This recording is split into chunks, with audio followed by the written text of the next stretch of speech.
And now I'm going to share with you some helpful hints on how to have a better Aroma session so that you can optimize your session so that it affects you even deeper. So a few helpful hints along the way. You always want to be hydrated.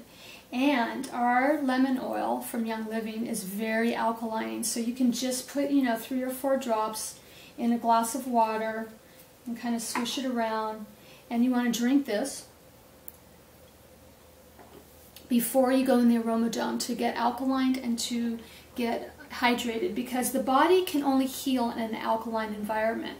And stress, just if we have stress in our daily life, stress will cause us to be very acidic. It'll cause like an acid wash into all of our cells. It just like releases all this acid from our brain and down into the cells of our body. And it happens so quickly. I mean, from caffeine, from sugar, from coffee, and from chocolate. Sorry, but it's true. And from stress. These are several things that do cause acidity in the body and for the cortisol levels to raise.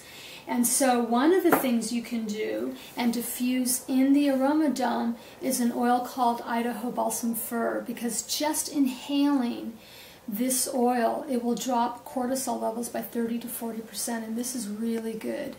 Because the body, again, cannot heal if you have high cortisol levels. So you want to either put some Idaho Balsam Fir on first or diffuse it as one of your oils, and that will really help to kind of balance that out so that your body is now in an environment that it can be healed.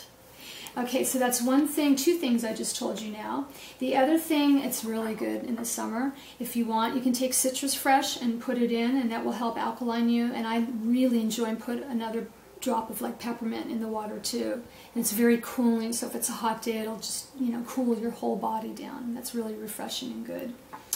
The other thing that you can do is to take a frankincense bath in the resin of the frankincense here burning in this burner.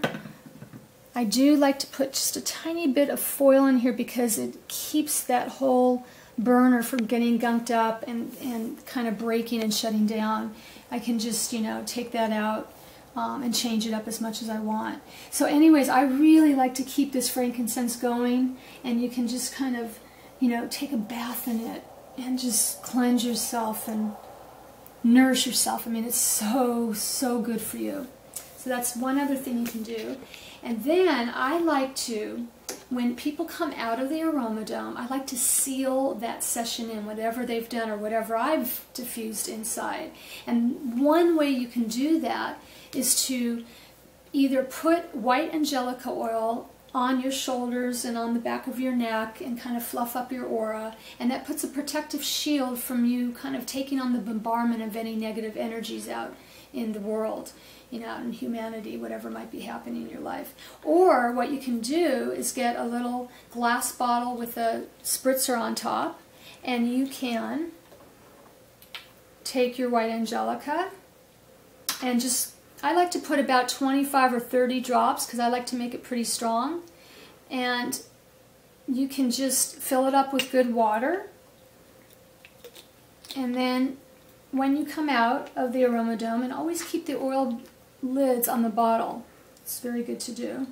And then you can swish it around, and you can spritz yourself, your whole aura of this white angelica, and it's like kind of being held in the arms of your angels, and it's so yummy and delicious and feels so comforting. And it will put that protective shield around you to seal in all that beautiful session that you just gave yourself in the Aroma And I'm sure there's many other things you can think of, but these are just a few that will help you to, have a better Aroma session. Enjoy. Don't forget to breathe. Make sure you close that zipper and seal yourself in there and use that intention.